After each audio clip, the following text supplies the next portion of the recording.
Hello and welcome to episode 243 of First Geek 411. I'm your host, Cameron Franklin, and with me, as always, from West Coast, Best Coast, is Emma. Hi.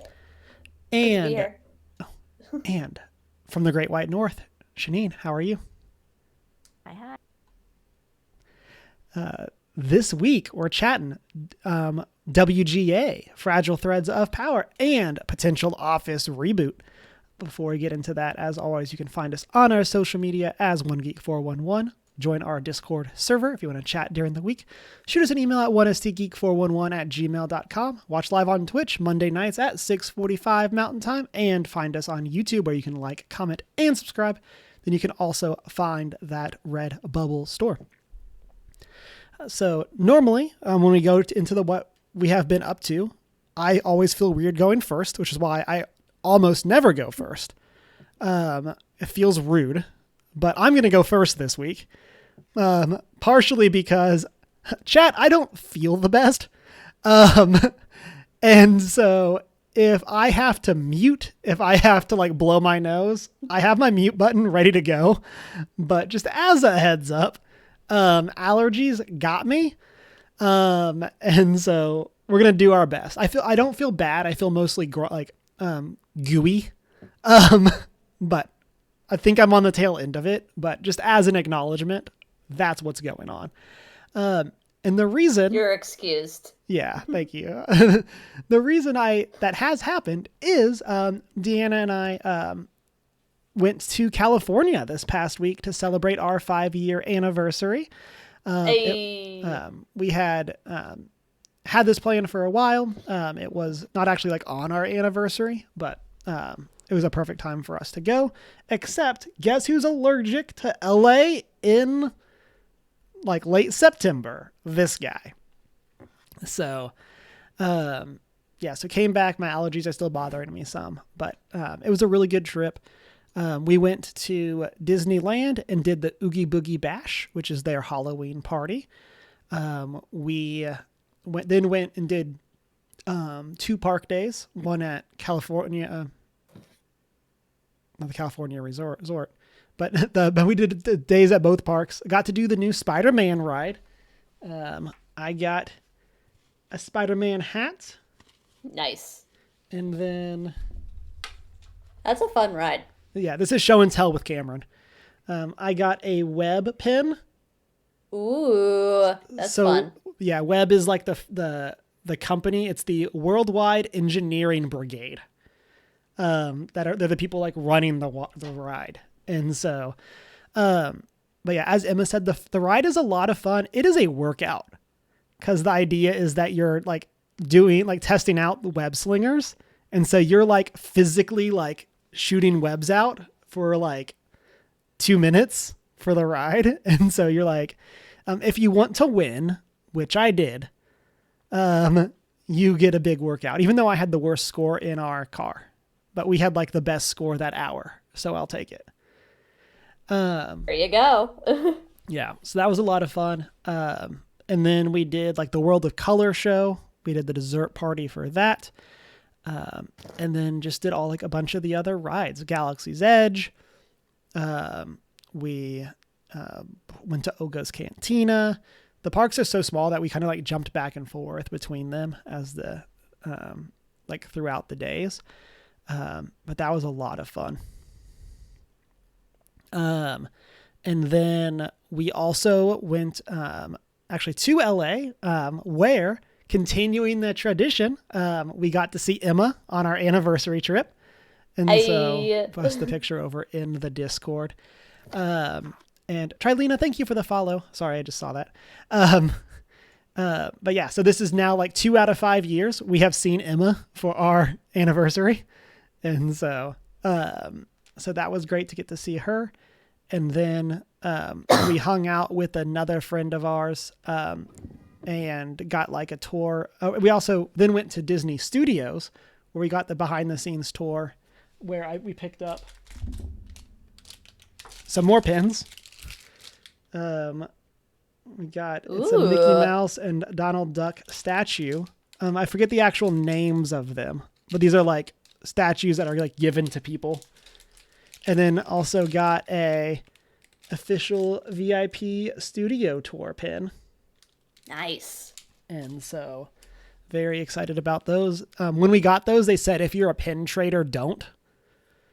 Because those are pins that you can only get via the tour. Yeah, so that was super cool. We got to see like a recreation of Walt's office. Oh, that's cool. Yeah, it's basically like a recreation from the day he passed away. Because they were saying that like he died so suddenly that like people just like didn't use his office for like 3 years. And it was during that time, they know like some people went in there, but it was like very few people. And so then they had somebody come in and like archive everything that was in his office. And eventually it was moved out. Other CEOs used it. But they decided to like recreate it, like down to like the details of like how the books were leaning. And like some of the books are backwards because he had them backwards. Like, there was a map of like their Disneyland plans from when he passed away of like, in this year, we're planning to open Pirates of the Caribbean and stuff like that. And so it was really cool. It was a great tour. Definitely recommend for people that are able to do that. And then we met up with another friend and got a tour of WB Studios. That was a lot of fun as well. Completely forgot that since they own like HBO, that The Last of Us is technically WB.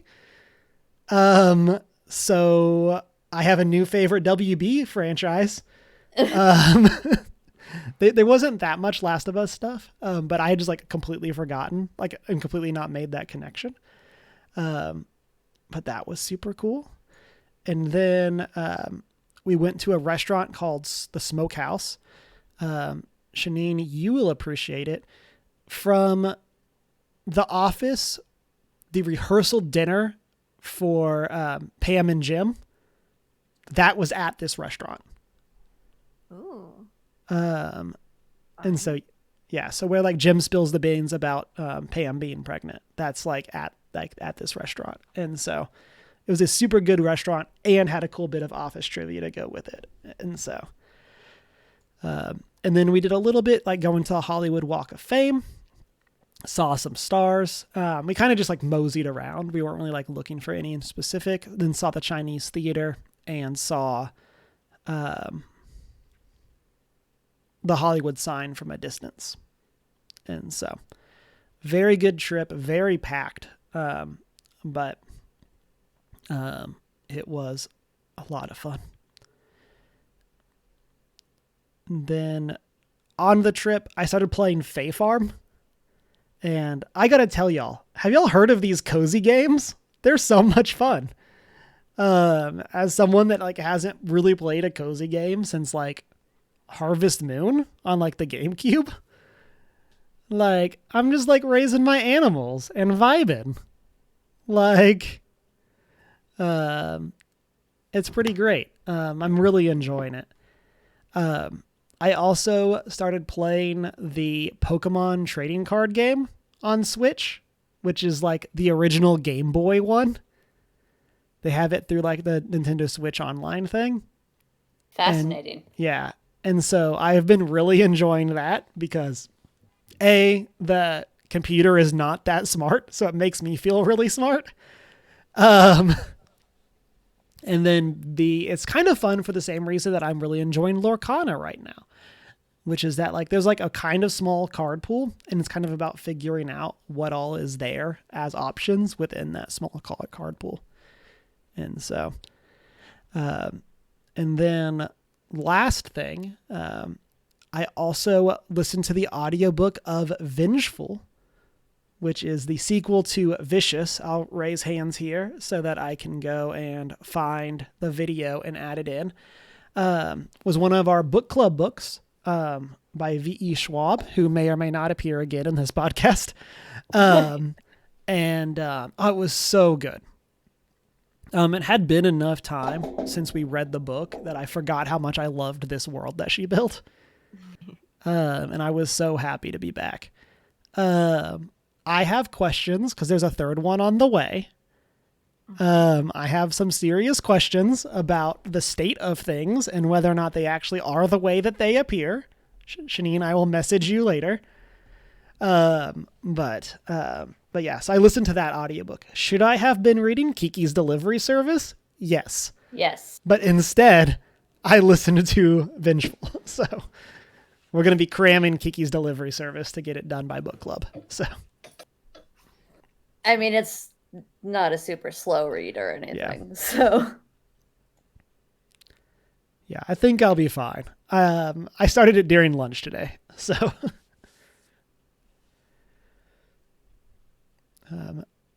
Shanine, what have you been up to? Not too much. I watched another Friday the 13th movie, Jason Goes to Hell, and wow, I feel like we jumped the shark with this one a little bit. It's actually Jason Goes to HE double hockey sticks, for the record. Sorry. Oh man, it was something. Basically, they were like, here's all of this Jason lore that has always been true. Don't come at us. It's always been this way. always. We're not just introducing all this stuff in like the 9th movie. Is it 8th or 9th? I feel like that's like. Yep. Also, so, what is a bit of Jason lore that is now established canon because of this movie? Well, apparently he jumps bodies all of the time. Oh. It wasn't the same body getting resurrected all those past 8 movies. He jumps bodies because he can't survive in one body. He destroys it. I mean, everybody knows obviously. That if you'll... Yeah, because that makes sense. They really just... I know for me, it really upset me that they insulted me as a viewer, that they thought that I didn't already know that, and they felt the need to tell me. Yeah, right? Yeah. How many more? Do you have 2 more? 3 more? I have the space one. I have Freddy vs. Jason, and I have the new one. Newer. So yeah, we're almost there. And then I can finish Nightmare on Elm Street franchise as well. What's the one? It's not Friday the 13th, but the other series where it's the Captain Kirk mask. Do you guys know what I'm talking about? It's another slasher movie. Famous. That was Halloween. Shanine, what'd you say? Halloween. Halloween, that's what I'm thinking. Thank you. Which to date still stands as my favorite classic horror franchise. Yeah, it's a good one. Yeah. I feel like judging by your tweets, it's like the least disappointing. Yeah. I feel like that's kind of the summary of like suddenly Season of the Witch is not looking so bad. And that is saying a lot.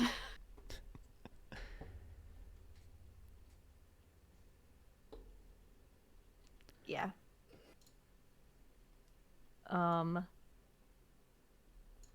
also played some Warhammer Commander this weekend. Got just beat into the ground. That's nice. So bad. I had a whole bunch of really awesome but really expensive cards in my hand and was like 2 lands short to do anything. So I was dead very, very quickly. Yep, been there. It was a bummer. But then I squeaked out a win in Yahtzee, so nice. It all turned out. Nice. Which faction did you play in Magic? I was the Chaos Space Marines, and Travis was regular Space Marines. Space Marines. from the one army I have for Warhammer. Hey, you do what you got to do. Like, Can I technically play? Yes. Have I only played once? Yes.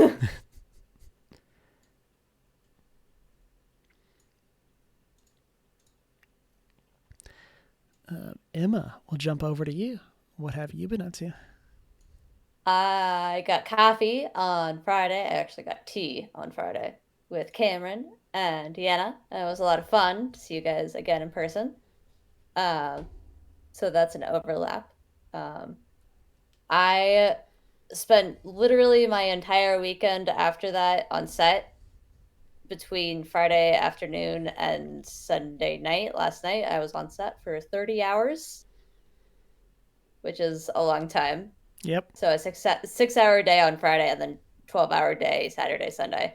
So I have done nothing else recently, really, aside from be on set and go to class, and eat and sleep and survive as one does, and read Kiki's Delivery Service on the side.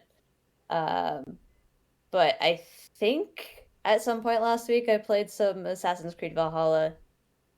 Still trying to finish that game desperately.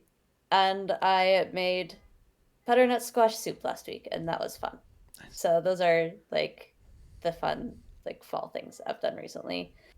And I'm trying to get my production crew to go to Halloween Horror Nights with me this year. So I already have 2 people in, and I just need to convince everyone else to go. So I need a report on The Last of Us house. oh, you're gonna get one because I'm gonna force people to go through it with me. Yeah, because I will not do it, but I want to hear about what it is like. So, You are gonna hear all of the deets, all of the deets, and all of the info on how awesome it is. okay, let's go ahead and jump into our news for the week. In probably the biggest news, Emma, you want to kick us off? Always. We, after 146 days, a deal has been struck between the Writers Guild and the AMPTP, which means that the writers' strike is over. It's not officially over yet. They have to do some final like paper signing and minute agreement things, but it is pretty much over, which is great. The WGA, the Writers Guild, is saying that it is an exceptional deal. They're very happy with, what agreements that they've come to, and again, it's not like completely over in the sense that the guild hasn't authorized people to return to work yet, but they are in the final stages of agreements with the studios, which is fabulous. The actors are still on strike. No deals have been made yet between the actors and the studios in regards to any of the things the actors are asking for. But a deal has been made with the writers, which is a great place to start. Mm-hmm. And it was a solid 146 days. And in my humble world / life, I wasn't expecting us to get there that quickly. I thought we were going to still be on strike in like January, February, writers wise. So the timeline is looking pretty good. And the news is looking pretty good in terms of the deals that are being made between unions and studios. So it's very exciting and good things are happening. Not to take away from the people that have been doing the negotiation, but Yeah. Do you think it's a coincidence that this happened right after Deanna and I visited LA? I mean, I mean, I would say you guys get some kudos. I mean, it had been 146 days and we had not visited LA during that time. And you showed up. And we show up. Deanna wagged her finger so, and said, I'm just saying. Yeah, obviously. Y'all better fix deal. this. Yeah, huge deal. It's great. And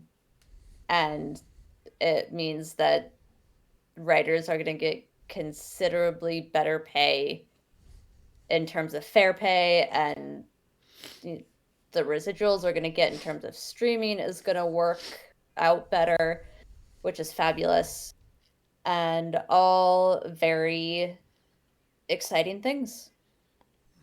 So there's that.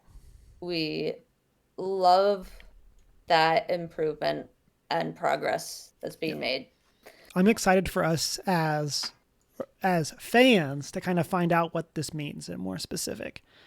Like, I know that was something that, like, I feel like as someone who, like, my view into the film industry is you. That, like, I feel like for a lot of people, we don't, like, I know about residuals. I know, like, but I don't know what that means really. And so I'm excited for that to kind of become public so that we can hopefully do whatever we can to celebrate writers better. And so that way we can, of course, then support them in creating really cool projects. Go follow the writers on social medias. Please do. Support the writers. They are where it all starts. Without the writers, you wouldn't have anything. So, yeah, that's great. Very exciting moment in my world / career / life. Because it both means that there's a better chance of me getting a job in January, and it means that people are actually starting to get more fair pay. So, yeah. It's very exciting.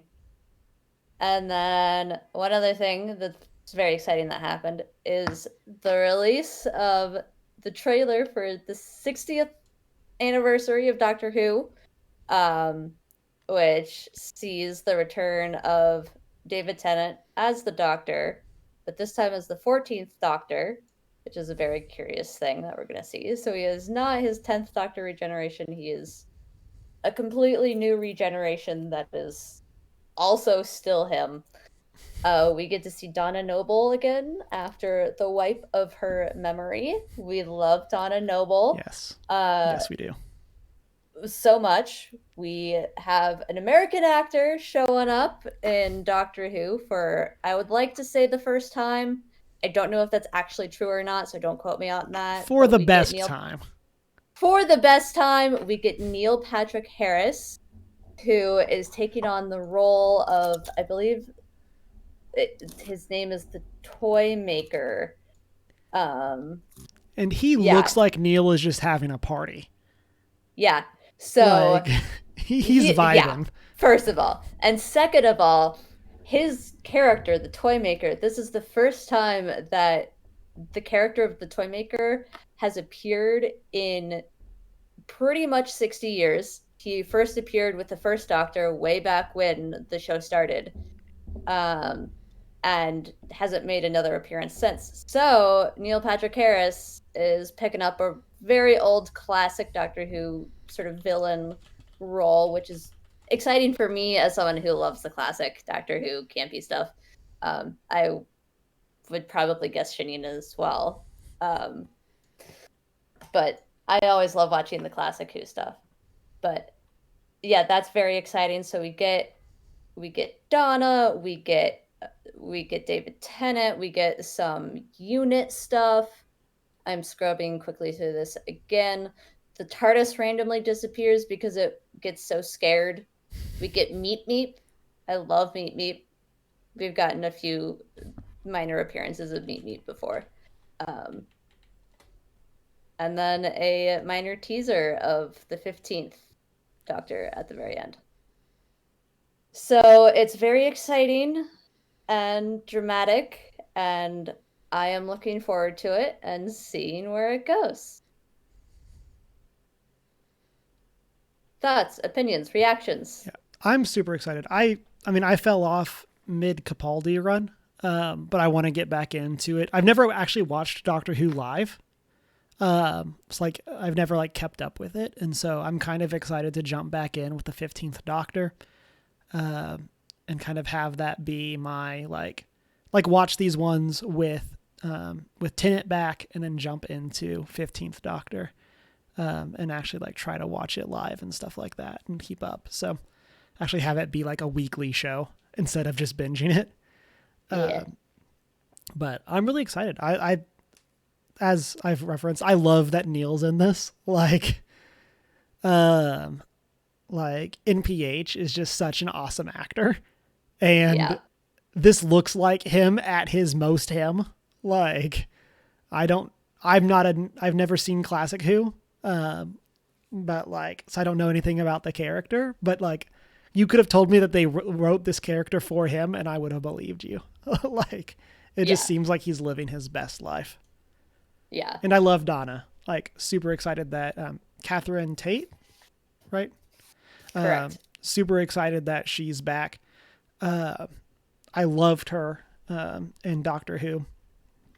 Like seeing her in Doctor Who gave me a whole new respect for her. Of just like what she can do comedically. Yeah. Cough. The Office writers didn't use her well. Cough. Definitely agree. Definitely agree. Her stuff is fabulous. So I'm just excited. Shanine, any hopes, dreams, desires? Oh man. I'm excited. I haven't watched the trailer yet. I feel like I've been trying to avoid things, although my feed is just like so many Doctor Who pictures. So I probably have seen most of the things that are in the trailer at this point anyways. Yep. You've seen enough Yep. references to all of the things. Yep. Yep. Like I am so excited for David Tennant again. So excited. Love him. I just love him. And so excited to see Donna again and like what is going on with that whole storyline. How is Donna? Why is Donna? We're excited. I have not seen as much Classic Who, but I don't know. Maybe I'm gonna have to look up Neil Patrick Harris's character and watch some of that stuff. It's from First Doctor, so you can easily just watch that like story arc and not have missed anything. Yeah. I feel like I've watched, I think from Classic Who, I've mostly watched First Doctor, so it's weird that that does not sound familiar to me. Yeah. I'll have to look it up. Yeah, I don't know. I'm just excited. I'm excited to be getting more Doctor Who again. I think I still have the last like episode or two of Jodie Whittaker's to watch, but it's just not that easy to get in Canada. Yeah. Which makes me grumpy. You'd think it would be, or at least easier than here in the U.S. Mm-hmm. Given you guys are still technically connected to England, but yeah. But alas. But alas. And this is also something else that I want to mention. One of the last projects that Bernard Cribbins worked on before he passed away, and as a refresher, he played Wilfred Mott, Donna Noble's grandfather. So this is one of the very last things that he ever acted in before he passed away. So that's going to be a very special release on his regard in terms of honoring him, because he is one of the most beloved characters in all of Doctor Who. Like, you could bring him up to any Doctor Who fan, and it's agreed across the board that he is like hands down one of the best. So that is like both heartwarming and sad that it's one of the last things he ever worked on. So if I were to watch it for nothing else, if I dropped off from Doctor Who, I would watch this one just for him, in honor of him. But alas, I am still a Doctor Who fan, so I'm going to watch it for many reasons. But that felt important to mention as well. And it will be coming out this November. So it's very exciting. BBC Player in the UK and Disney Plus for the rest of the world. So that is the update from my little corner. I'm excited.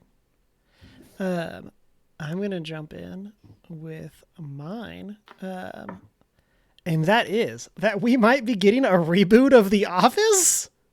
Duh! Again? Am I extremely scared? Yes. Like literally horrified? Yes. Will I watch it? Most definitely. So rumors are, as Emma referenced, with the closing of the deal between the WGA and the AMPTP, that there are talks of Greg Daniels, the creator of the U.S. Office, being set to do a reboot of The Office. And could this be a return of one of the greatest sitcoms of all time? Yes. Could this be a Scrubs season 9? Also, yes. So I'm very afraid of this. But for y'all, some questions. Do y'all want this to be same universe or like acknowledge Scranton, and or having cameos a la How I Met Your Father? Or do you want this to be like completely disconnected? They don't know anything about the documentary. You know what I want as someone who doesn't like The Office? Uh-huh. An Office reboot to the tune of Parks and Rec. I mean, if it were The Office, just with like Parks and Rec instead, like not actually reboot Parks and Rec, but like redo The Office, but give it the vibe of Parks and Rec. Yeah. So like the funniest part of that is people consider the worst part of Parks and Rec when it tried to be The Office. And eventually they found now we're going to play swapsies. Yeah. And so yeah, so like a lot of people consider the first season of Parks and Rec its worst season because they're trying so hard to do the Office thing. I mean, eventually they find their footing and it becomes an amazing show. Yeah. Shane, what do you think? Yeah, Travis was telling me about this like right before I was looking at the notes, and it stresses me out so bad. Yeah. I remember like years and years and years ago, there was always like this April Fool's thing like going around. It was like, The Office is coming back. And I was like, oh my goodness, I'm so excited. And now that I'm older and wiser, I'm just like, no. Don't touch it. I think it's something that is referenced a lot, is that basically all of the jokes are highly inappropriate and can no longer be made in today's social climate. But that's also what made The Office The Office. So I don't know how. I don't know how. Is it possible? Yes. Most, if not all of the writers in Hollywood are much better writers than me. But yep. I do not understand. I don't know. Like, comedy is hard in general, let alone like doing a reboot like this. I feel like this is either like the best news or the worst news. And yep. So, also, if y'all want to feel old, the Office finished airing May 16th, 2013. So, wow. Yeah. So I don't feel great about that. But I looked it up, and now I had to share it with you, so that way I didn't feel bad by myself. So sorry. But yeah, for me personally, I hope that they establish in world that they're making a second documentary, because like since the documentary is a piece of media within the world about the people that worked in the office, I really want it acknowledged that that this is them. They've gotten a lot of offers for other offices to go and do this type of thing for. And I want them to like fully acknowledge that, like, that it's the same formula in that regard. And yeah, I just hope that they're able to distance their characters so that it does not feel like new Jim and new Dwight and new Pam. Like, I really hope that they're able to pull that off, because I feel like the comparison game is going to be so strong here that if these characters are too close, it's going to just be, oof. But Yeah, I think in that sense it would be possible if they're at like a completely different office telling completely different stories. But yeah, if they're just trying to like recast Michael, it's gonna be bad. yeah, that's like, I think literal worst case scenario is we are back at Dunder Mifflin with a new cast of characters. And it's like, oh, 10 years have passed while returning to this literal exact same office. Don't like that. To do it. Never the way to do it. Yeah, don't like that one bit.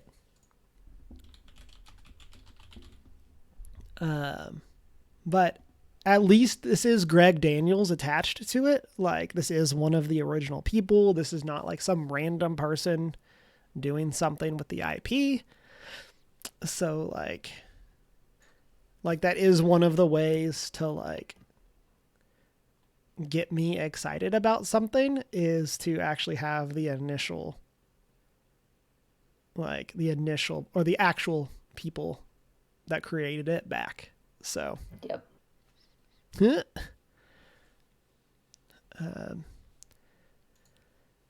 And then other piece of news for me, tomorrow, as of recording, is The Last of Us Day. We have Naughty Dog put out a tweet saying that there will be a stream happening and they will not discuss future games or TV projects during this stream. But what if they announce The Last of Us 3 tomorrow, everyone? Am I getting myself overly hyped here? 100%. They literally told us it's not what's going to happen. But what if we got Last of Us 3? That would be great. And also you saying that makes me laugh, because it reminds me yet again that I introduced myself to the franchise by playing the second game first and the first game second. Yep. Which still cracks me up. And the right choice, in my opinion, and the right move, because I did not have the biases from playing 1 first that a lot of people had, which then made them mad about part 2. But if we could have part 3, I will be neutral, because I would have to like see it and like actually play it first to make any judgments about whether or not it's going to be good. Yeah. I will say, I think traditionally during Last of Us Day, we have never gotten a major announcement. I don't remember when the HBO show was announced, but I don't think that was Last of Us Day. Typically it's a very fan focused thing with like merch and stuff like that. So them actually doing like a big announcement here would not only go against what they tweeted, but also would be completely like kind of counter to how they've done things in the past. But I got myself hyped for TGS and we didn't see Persona 6. So like, here we are.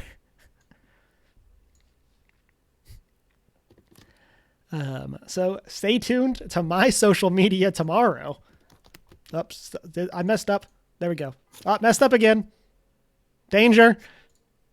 Come on, Cameron. Stop goofing with our faces. Okay, we're back. We're all Shanine. We were all Shanine. Everyone is Shanine. Mistakes were made. Shanine. This is what happened. I get bad allergies. The stream just goes bananas. It goes wild. But yeah, so I'm very excited. Stay tuned. I'm really excited. In the past, they've shown off like really cool merch and stuff like that. And so I'm very excited to see what all they're going to announce tomorrow. And I will most likely be buying some of what they show. So, but that wraps up my stuff. Shanine, what do you have for us? All right. As you hinted at earlier, V.E. Schwab is back. She is coming out with The Fragile Threads of Power tomorrow, which is the first in a sequel trilogy to the Darker Shades of Magic series, which I conveniently just finished reading like a month or two ago. I am so pumped. This world is amazing. I'm excited to be going back into it. The characters, I love them. I'm excited. I'm just excited. I'm excited for more V.E. Schwab.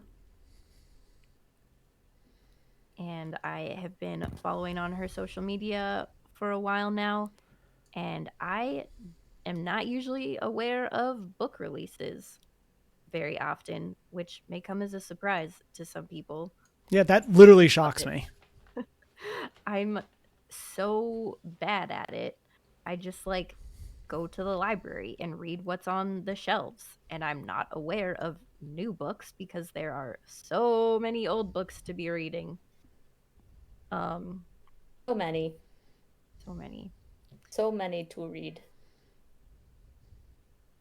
But I am aware of this one, and I have been counting down.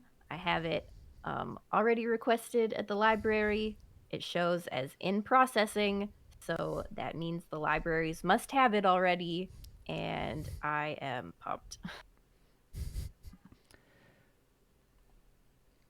I'm really excited. We were talking about V.E. Schwab on Twitter or on Threads, I guess is where it was.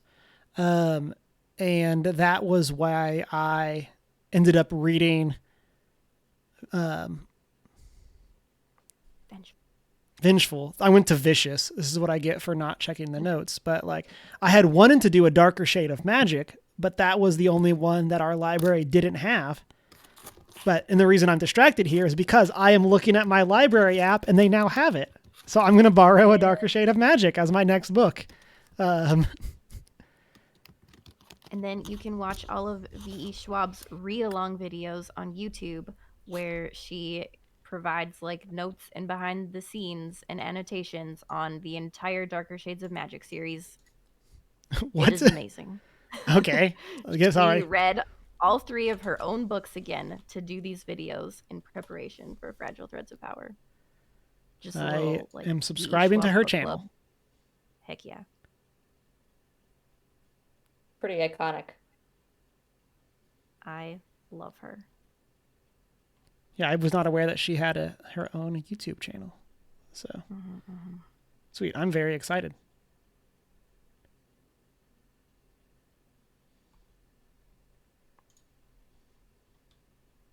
Yeah, so I think there's like 3-ish videos for each book. So like after each section, you can like watch the video and get all her little notes and things. So fascinating.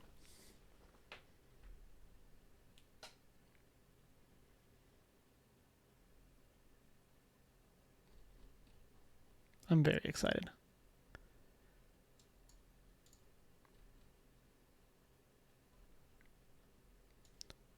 And then you had a question for us. Yeah. I think, there's been so few times that I have looked forward to book releases. Like I was aware of the Ruby's Curse that we did for book club. And I don't know, there's not a whole other releases that come to mind that I have been like counting down for. So have you ever looked forward to a book release? Yes. Um, the big one for me and my sister both was the fourth Aragon book. We were not It's one of the ones I was going to say as allowed. well. Yeah, we were not allowed to read Harry Potter until high school. So we got super into the Aragon books. Like those were our Harry Potter growing up. And finally when the fourth one came out, like that day for both of us was like huge. That was our equivalent of the seventh Harry Potter book coming out. And it was so exciting. And like I pre-ordered my copy and read it in like 2 days, and then my sister read it right after me in 2 days or however. And like I still remember that as being like my sister still has the our the set that we grew up reading, and it's the first book is completely falling apart. The second book is almost completely falling apart. Like we love the Inheritance Cycle. It's a series that we've read over and over and over on repeat and repeat and repeat many times as kids and far into adulthood. So that's like the big one in my life. Um, the other one, there was another one that I'm trying to remember. Um,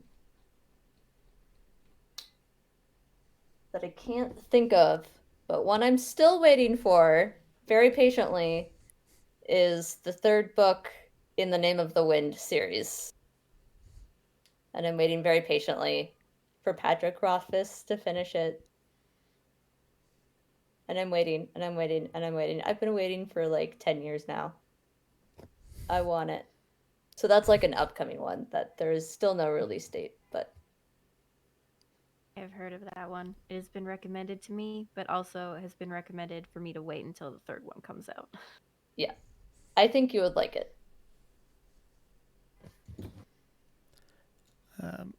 For me, Inheritance was a big one as well.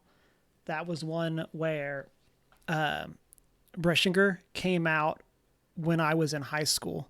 And that was like when I'd gotten back into reading fiction. So like over like 6 months, I had read like the last 4 Harry Potter books and all of the Inheritance cycle, or that was out at the time. And so I ended up like reading Breschinger as it came out. And then Inheritance came out while I was in college, and I think I borrowed a copy from someone and read it over Thanksgiving break. And then like was like texting them way late at night about like when I finished it about what was going on. And so that was a big one for me. And then another one was The Ballad of Songbirds and Snakes. The prequel novel for the Hunger Games that's now getting a movie that comes out in like 2 months. Yeah, pretty much. Yeah. And so I was really excited for that one. I really enjoyed that book as well. I'm excited for the movie. But those are like the ones that come to mind for me. As I've talked about for book club, I don't read a ton other than what we do for book club. And that's something I've always wanted to do more of, but because I don't read a lot, I don't really keep up with book releases. Like there's some stuff like Simu Liu's book, like when that was coming out. And then stuff like the new Miss Marvel comics and stuff like that. But I think that's something that I'm not anticipating getting right away. I'm going to wait till there's the graphic novel for it. But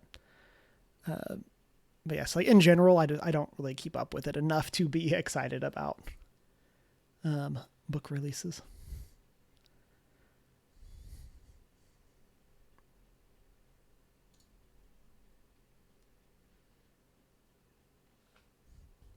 Dragons. Dragons, you know? I like my dragons. superpowers, magic. Like, let's go. I like my dragons. I will say I was reading Vengeful being like, this would be an awesome movie. And so, yeah. I'm just saying, V.E. Schwab. I don't know a ton of people, but I know 2 people in LA. And so... Yeah, you do. It would have to be a PG-13 to be done right. At least. Yeah, at a minimum. At a minimum. At least. I think Vengeful would probably be R. I haven't read Vengeful, so... Yeah, Vicious, I think, could get away with a PG-13, but Vengeful, I think, would be a pretty hard R. So, but, yeah, I'm excited for more.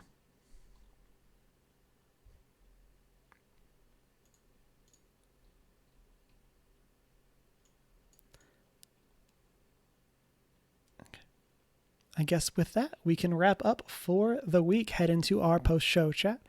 As I referenced earlier, and we've talked about kind of throughout, book club for the month is this Thursday, September 28th, right here on First Geek 411. We'll be reading Kiki's Delivery Service, so come join us for that. It's a very fast read, so if it's something that you would like to, like me, cram into the next 3 days, that's definitely doable.